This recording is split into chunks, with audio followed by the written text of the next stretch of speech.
마태복음 8장 14절로부터 17절 말씀입니다.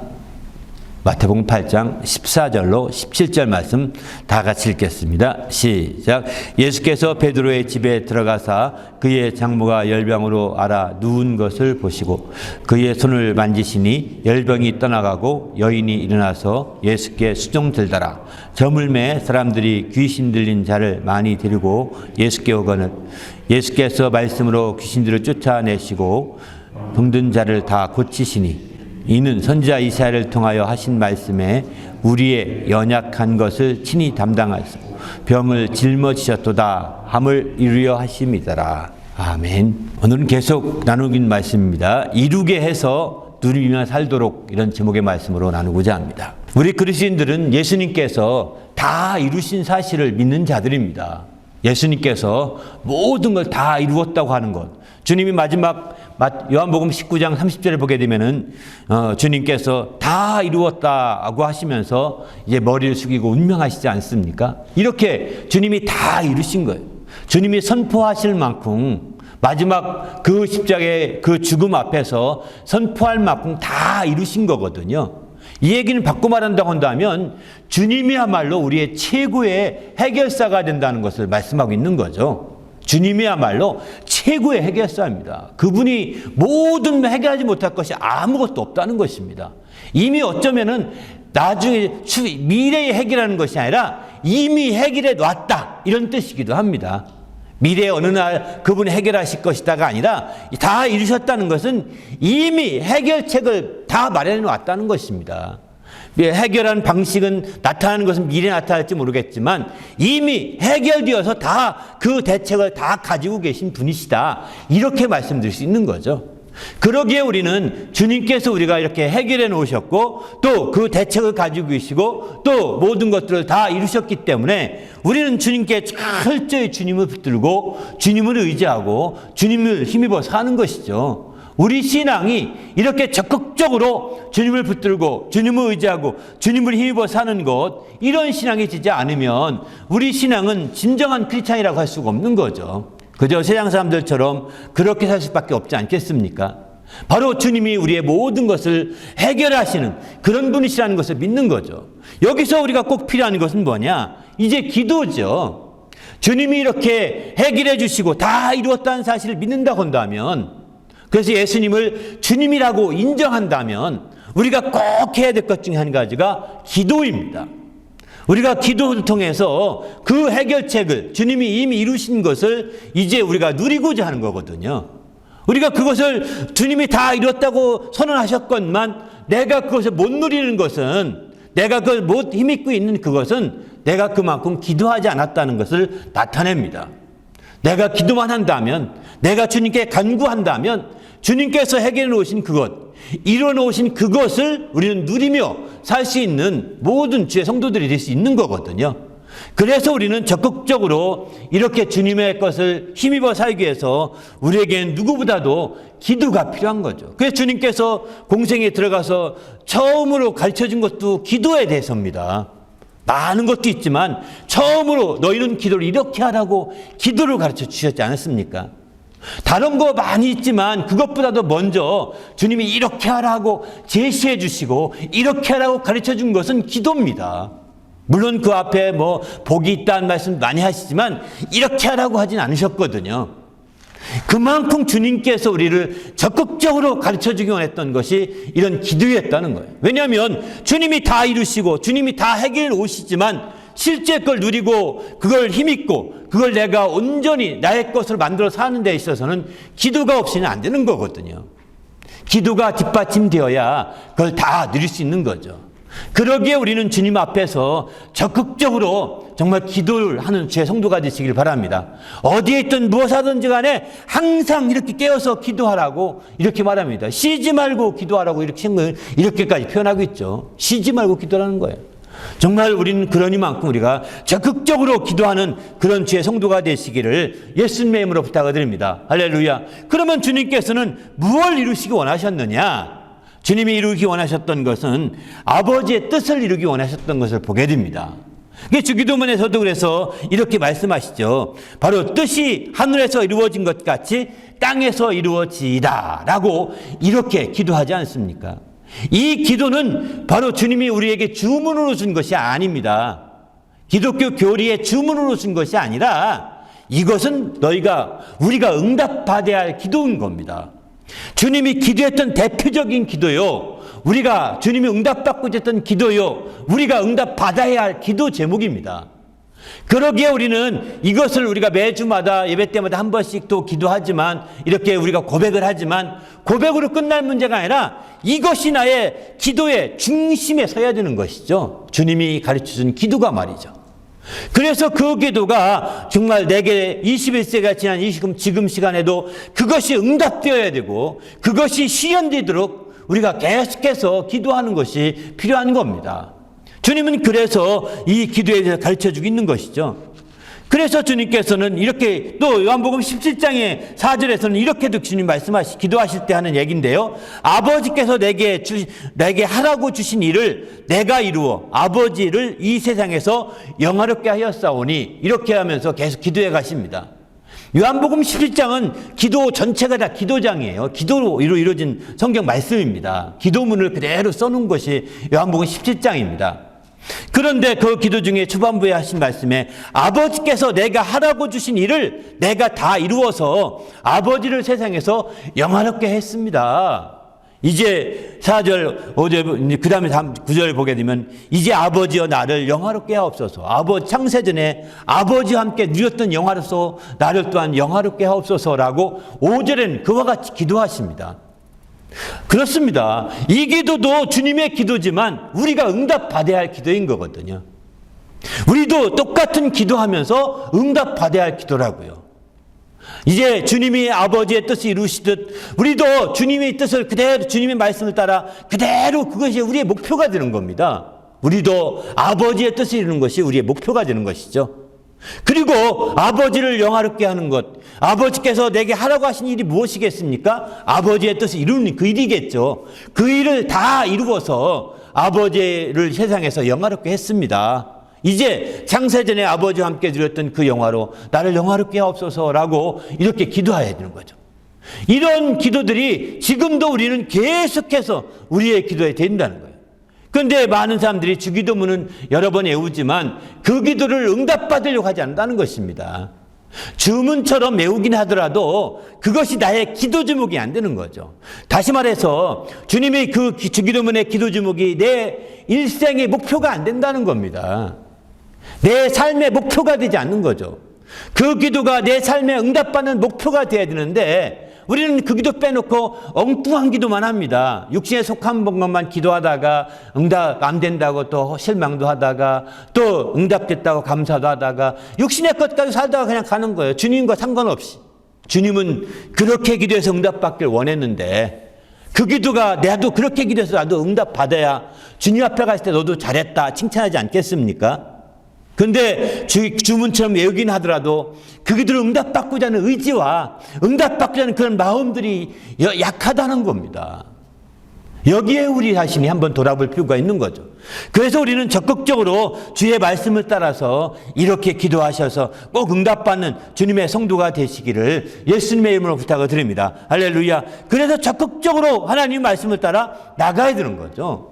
그래서 그 말씀을 따라 기도하고 말씀을 따라 응답받고 나가는 삶이 굉장히 중요합니다. 바로 그러면 주님께서 어떻게 아버지의 뜻을 이루셨느냐? 주님은 이런 말씀하십니다. 요한복음 4장 34절 보게 되면은 예수께서 이르시되 나의 양식은 나를 보내신 이의 뜻을 행하며 그의 일을 온전히 이루는 이것이다 라고 이렇게 말씀하십니다.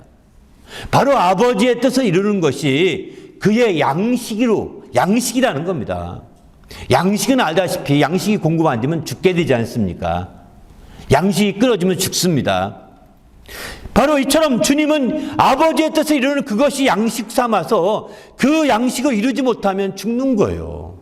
주님이 죽는다고 할 때 우리처럼 죽는 그 죽음은 아니시겠지만 우리 육신에 양식이 없으면 육신이 죽듯이 주님도 정말 이 땅에 사는 의미가 없어지는 거죠. 그렇기 때문에 우리는 이 양식을 꾸준히 먹어야 되는 것이고 이 양식을 꾸준히 먹는 것도 중요하겠지만 우리 양분을 흡수해야 되는 거죠. 그래서 그것이 우리의 삶에 큰 정말 힘이 되고 원동력이 돼야 되겠다는 것입니다. 하나님의 뜻을 이루는 그것이 우리 양식이 돼야 된다는 것입니다. 우리 주님은 그렇게 양식이 되어서 그 하나님 뜻을 이루고자 다 이루시고 최후에는 다 이루었다라고 선포하시고 그가 운명하시게 됩니다. 바로 이렇게 되듯이 우리 삶에도 이제 정말 주님의 뜻을 이루는 아버지의 뜻을 이루는 것이 참으로 양식이 되어서 꾸준히 그 양식을 우리가 먹고 또 그 양식으로부터 신령한 영양분을 다 흡수해서 우리가 산다면 우리도 마지막 운명할 때에 다 이루었다라고 고백할 수 있을 것입니다. 다 이루었다고 할 수 있을 거예요. 그러나 양식으로 삼지 못한 자들은 아마 나중에 후회하게 될 것입니다. 정말 인생을 살면서 인생이 마감될 때 나 세상을 헛되게 살았다. 세상이 참 허무하다. 세상이 왜 그래 빨리 가는지 모르겠다. 이런 식으로 얘기해요. 일반적으로. 인생이 허무하다는 겁니다. 왜? 아버지 뜻과 무관하게 살다 보니까 그런 것입니다. 그 뜻을 이루고자 하고 거기에 정말 이루는 그것이 양식처럼 그렇게 꾸준하게 이루고 그것이 양식으로 흡수되어서 자기 영적인 영양분이 자양분이 된다면 그는 영적으로 건강하게 살 수가 있는 거죠. 그러나 우리가 그것이 영양분이 꾸준히 공급 안 되고 폭식하듯이 한다면 이것도 영적인 건강을 해칠 수가 있습니다. 건강을 해칠 수 있어요. 우리는 그래서 우리가 주님 앞에서 깨어서 기도해야 되는 거고 꾸준한 영적 생활이 누구보다도 중요한 것이죠. 그런데 어떤 분들은 간혹 주위에서 간혹까지 보게 되면 이제 그런 분들이 있습니다. 부흥회 같은 때는 막 혼자 다 은혜 받는 것 같은데 은혜 받은 게 얼마 안 가서 다 아무것도 없는 것 같이 전혀 은혜 받지 않은 사람처럼 이렇게 사는 사람도 있습니다. 쏟는 은혜를 다 쏟았다고 표현하죠. 흔히들 말하기를. 그러면 뭐 은혜 받을 필요가 뭐가 있느냐? 또 이렇게 말할 겁니다. 그런 사람 예를 들면. 그래도 은혜는 받아야 합니다. 몇 주 살다가 은혜를 다 쏟아도 은혜는 받아야 합니다. 할렐루야. 몇 주는 고사하고 1시간 뒤에 나가서 은혜를 다 쏟더라도 은혜는 받아야 합니다. 1시간 뒤에 아니어도 됩니다. 여기서 예배 시간 끝나서 밖에 나가서 욕을 하면서 은혜를 다 쏟더라도 은혜는 받아야 합니다. 은혜를 쏟을 때 뭐 받아요? 이렇게 한다면 소용이 없는 거예요. 그렇게 할 수 있는 게 아니거든요. 은혜를 받을 만한 때에 은혜를 받으라고 성경은 말하고 있습니다. 때를 놓치지 말라는 거예요. 내가 어떻게 할지는 나도 모릅니다. 내가 어떻게 쏠지 않을지 나도 잘 모를 수 있어요. 우리가 인간이 연약한지라. 하지만 받을 만한 때를 놓쳐서는 안 된다는 겁니다. 이 때를 우리가 적극적으로 은혜 받을 수 있어야 된다는 것을 성경은 강조하고 있는 거죠. 그렇게 할 때에 정말 우리가 때로는 폭식같이 느낄지 모르겠지만 영적인 건강에 해칠지 모르겠지만 그나마도 안 되면 더 말라서 영양실조가 걸릴 수 있는 거예요. 그나마도 안 되면. 평상시에 꾸준히 하지도 않고 폭식도 하지 않으면 완전히 영양실조가 돼서 그냥 죽어가는 겁니다. 그럴 수는 없지 않습니까? 며칠 굶었으면 하루라도 잘 먹어야 되지 않겠습니까? 그만큼 우리가 적극적으로 은혜 받는 것, 그래서 우리가 이제 하나님의 뜻을 이루는 것이 정말 할 수만 있다면 더 정말 정규적으로, 규칙적으로, 지속적으로 그 양식을 먹어야 되는 거죠. 그리고 그것이 흡수가 되어서 자신의 신령한 영양분이 될 때 우리는 영적인 건강을 유지할 수 있고 그렇게 해서 하나님의 뜻을 다 이루는 주의 성도가 될 수 있으면 성경은 이렇게 우리에게 강조하고 있습니다. 그러면 예수님께서 바로 이 하나님의 뜻을 이루실 때 쉬울까요? 쉽게 아주 마치 누워서 팥떡 먹기식으로 누워서 떡 먹기식으로 쉽게 이렇게 이루신 걸까요? 결코 그렇지 않습니다. 하나님의 아들도 쉽지 않게 그 뜻을 이루신 걸 본다고요.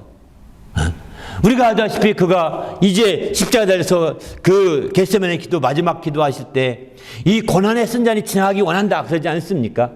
이 죽음의 잔을 그렇게 말하거든요. 하나님 죽지 않고 아버지의 뜻을 이룰 수 없습니까? 라는 이런 표현이기도 합니다. 꼭 죽어야만이 아버지의 뜻을 다 이룰 수 있을까요? 이렇게 하는 반문일 수도 있습니다.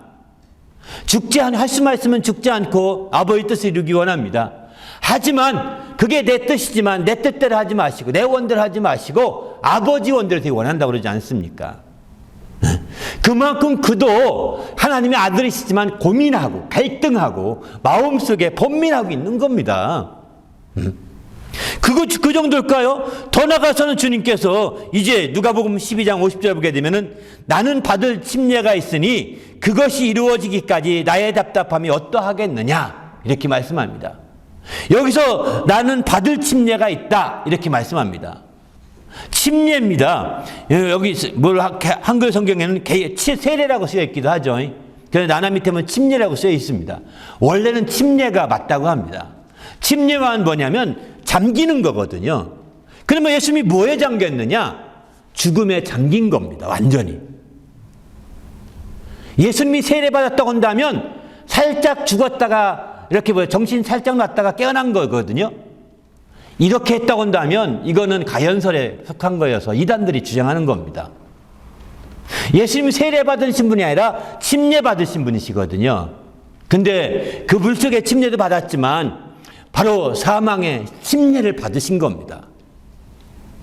다른 부분은 세례라고 쓸지 모르지만 여기는 확실하게 침례라고 바꿔야 되거든요. 왜? 그분이 사망 속에 완전히 잠겼었고 며칠이나 잠겼죠? 사흘 동안 잠겼던 거죠.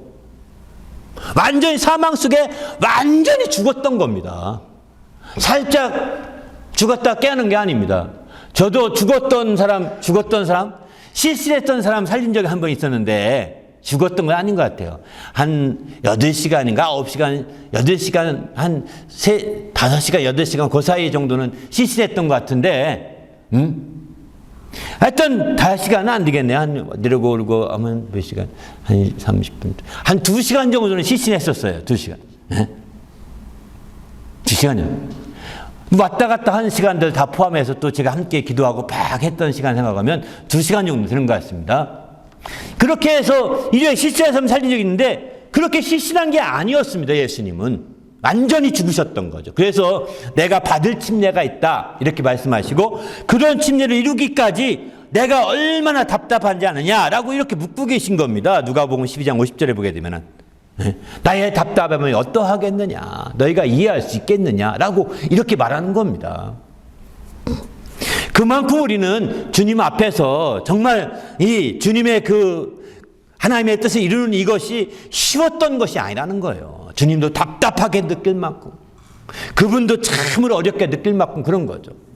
그러면 주님께서 그럼 왜 이렇게 해서 했는데 이렇게 떠나가서 주님은 침례 받을 때부터 물속에 침례 요한을 통해서 침례를 받게 되죠. 그때도부터 그렇습니다. 그때도 침례 요한이 이렇게 예수님을 침례해 주는 걸 꺼리며 살짝 뒤로 미루고 있는 겁니다. 그러니까 예수께서 말씀하시죠. 이와 같이 허락하라. 이제는 허락하라. 이와 같이 하여 하나님의 모든 의를 이루는 것이 합당하니라. 이렇게 말합니다. 허락하라는 겁니다. 이제 침례를 베풀라 얘기죠. 근데 예수님과 침례 요한이 무슨 관계인지 아십니까? 사촌 관계입니다. 6개월 빠른 형이죠. 침례 요한이. 그러니 어렸을 때 만나서 알 정도란 말이죠. 어느 날 내 앞에 사촌 동생이 왔는데 메시아로서 딱 나타날 때 그가 계시받은 걸 볼 때 정말 침례받기 전후에 성령이 임하시는 걸 본다고 그랬거든요. 그걸 보면서 근데 내가 어떻게 할 수 없는 거예요. 그래서 그는 뒤로 빠지면서 어정쩡하게 있을 때 예수께서 말씀하시는 거죠. 그때 예수께서 이제는 허락하라. 침례를 베풀라. 침례 빨리 해라. 이 얘기. 그러면 왜 그럼 침례 요한이 이렇게 주춤했을까요? 예수님이 앞에 왔을 때. 그것은 다름이 아니라 예수님은 죄가 없으신 분이기 때문에 침례를 받을 필요가 없는 분이셨거든요. 그러니까 침례 요한이 베푸는 침례는 죄인이라고 하는 증거로 주는 침례입니다. 죄인이라고 하는 증거로. 그런데 예수님의 침례, 우리가 오늘 받은 침례는 이제 예수님의 죽음과 부활에 연합하는 침례거든요.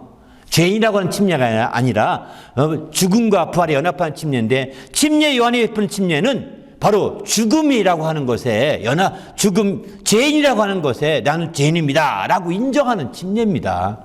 그러니 예수님은 죄인이 아닌데 이분은 죄가 없으신 분인 것 침례요한이 아는데 내가 어찌 당신을 침례해 줄 수 있겠습니까? 이거죠. 그래서 앞서 보면 오히려 내가 침례 받아야 되지 않겠느냐고 심지어는 그런 쪽으로 얘기도 하기도 합니다. 그러나 그때에 예수께서 말씀하신 이제는 침례를 베푸시오. 이렇게 해서 하나님의 그 모든 의를 이루는 것이 합당하다라고 이렇게 말합니다. 그러면 주님이 그때 침례를 받지 않았으면 이제 아무 소용이 없는 거예요. 주님이 고난받으신 것도 소용이 없습니다. 주님이 그러면 죄가 없은 분이 침례 받을 때는 무슨 침례를 받았느냐? 왜 침례를 받았느냐? 인류의 죄를 대신 그가 짊어지고 침례를 받은 것입니다. 그래서 이 침례받고 올라올 때부터 공생애라고 표현합니다. 침례받고 올라올 때부터 예수님께서 드디어는 공생애가 되어서 죄인들처럼 다 경험하신, 죄인이 겪는 모든 걸 다 몸으로 겪게 됩니다. 체험하게 됩니다. 죄인이 겪게 되는 최후의 것, 그건 뭘까요? 죽음이죠. 그래서 죄인이 죽듯이 예수님도 죽으시는 거예요. 그렇게 해서 마침내 다 경험하시고 이제 정말 그분이 마침내 부활하시게 되는 것이죠. 이렇게 주님께서 그래서 이 침례가 굉장히 중요하다는 거예요. 이렇게 침례를 받고 올라오는 이 행사를 주현절이라고 표현합니다. 주님으로 세상에 드러난 날을 그렇게 말하거든요. 초대교회 당시에는 이 주현절을 성탄절보다 더 귀하게 여겼습니다. 성탄절보다. 주현절이 최고의 날로 성탄절보다 더 귀한 날로 여겼었는데 성탄절을 강화되면서 로마 캐토릭이 생기면서 성탄절이 강화되면서 마리아가 부각되고 바로 주님의 그 공생애는 저 살짝 가려워지게 되는 거죠. 그게 사실 가장 안타까운 것 중에 하나입니다. 초대교회 오늘날 다른 것 중에 하나입니다. 그만큼 우리는 이제 주님 앞에서 주님이 이렇게 침례 받으실 때도 정말 그런 그 해프닝이 있었던 거 볼 때 쉽지 않은 거예요. 아버지의 뜻을 이룬다는 게 그냥 누워서 팥떡 먹기식이 아닙니다. 하물며 우리 같은 어떨까요? 우리 같은 사람들이야. 더 말할 것도 없는 거죠. 그래서 주님께서는 너희가 기도하라고 이렇게 말씀하고 있는 겁니다. 너희가 간구하라고 이렇게 말씀하고 있는 거죠. 기도하고 간구할 것을 간절히 권하고 있는 겁니다.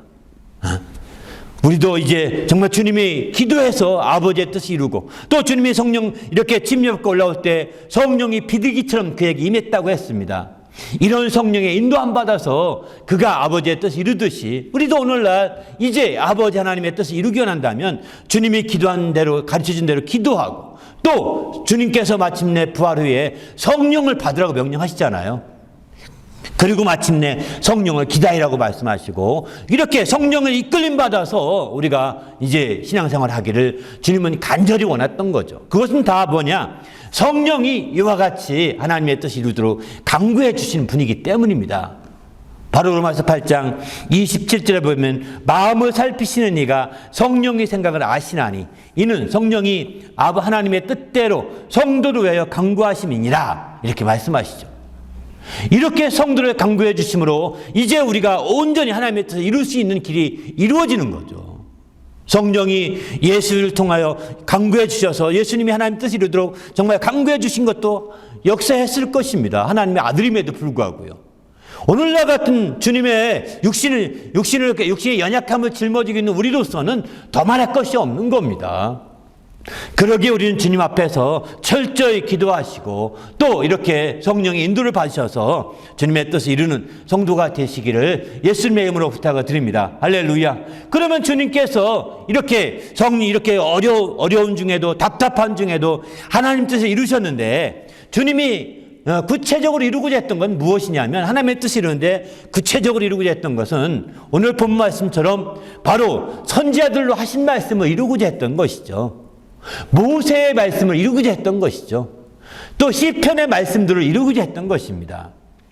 누가복음 24장 44절을 보게 되면은 이렇게 말하죠. 내가 너희와 함께 있을 때에 너희에게 말한 바 모세의 율법과 선지자의 글과 시편에 나를 가리켜 기록된 모든 것이 이루어져야 하리라 이렇게 말씀하지 않습니까? 바로 선지자의 글을 통해서 예언한 말씀들이 많지 않습니까? 또 모세의 그런 율법을 통해서 예언한 말씀이 많거든요.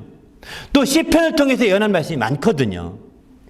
크게 세 부류로 나누게 되는데 이런 말씀들을 주님이 다 이루고자 했던 거죠. 그것을 이름으로 하나님 아버지의 뜻을 이루고자 했던 겁니다.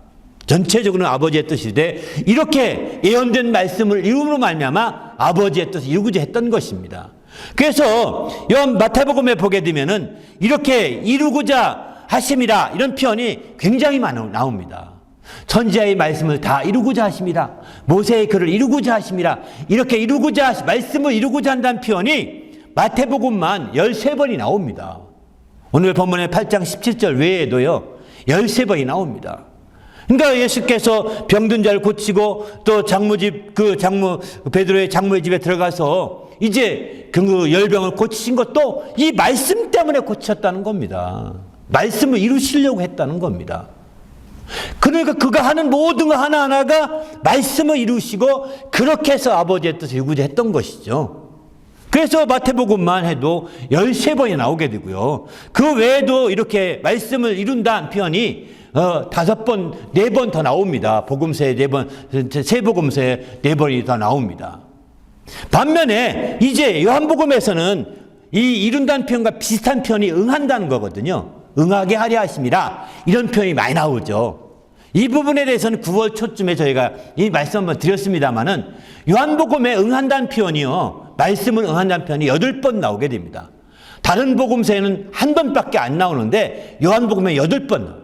그러니까 사도 요한은 말씀을 응하게 한다 하는데 초점을 두고 말씀을 강조하고 있고요.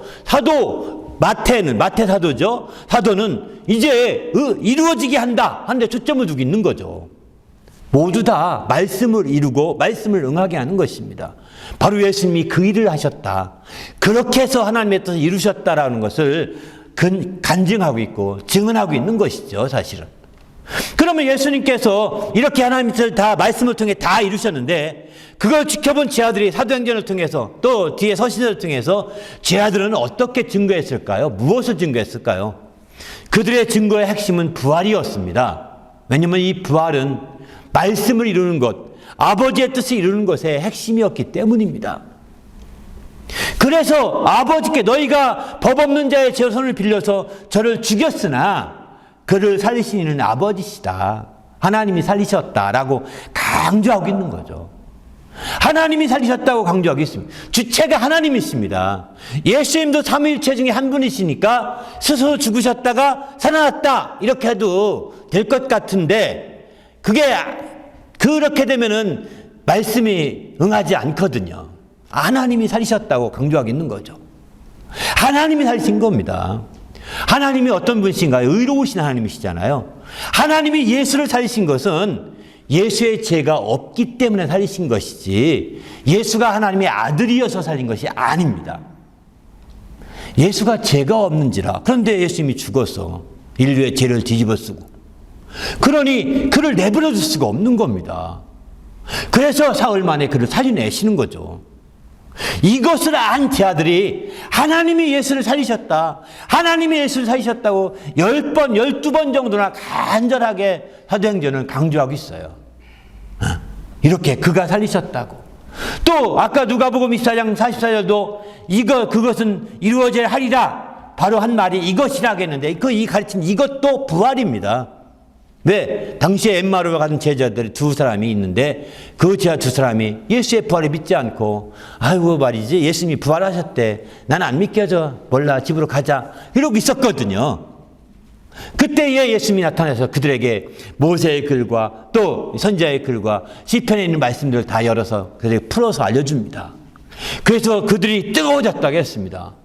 이게 이루어져야 한다 하면서 알려줬더니 뜨거워지고 예수님과 함께 식사도 했는데 오늘 갑자기 다 알려준 이후에 사라졌어요.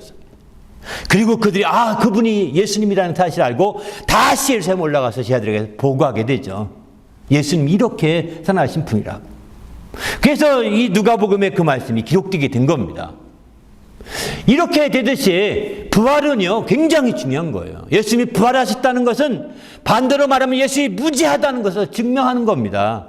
예수님이 부활하지 않은 부활을 안 믿으면 예수님이 자기 죄로 죽었다라고 믿는 사람과 똑같은 거예요.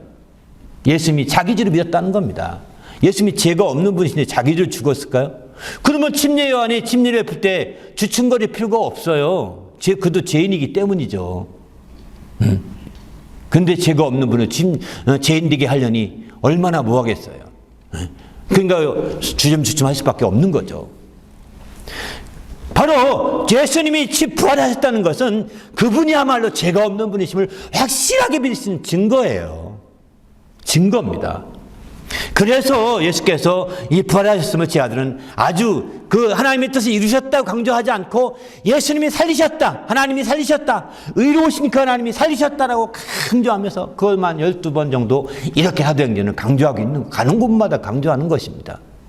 이제 우리도 주님의 부활을 믿으시는 성도가 되시길 바랍니다. 우리 주님이 하나님의 아버지의 뜻을 다 이루었다, 막연하게 하나님의 아버지 뜻이라고 생각하지 마시고 주님이 부활하셔서 하나님의 아버지의 뜻을 다 이루셨다고 믿으시길 바랍니다. 할렐루야.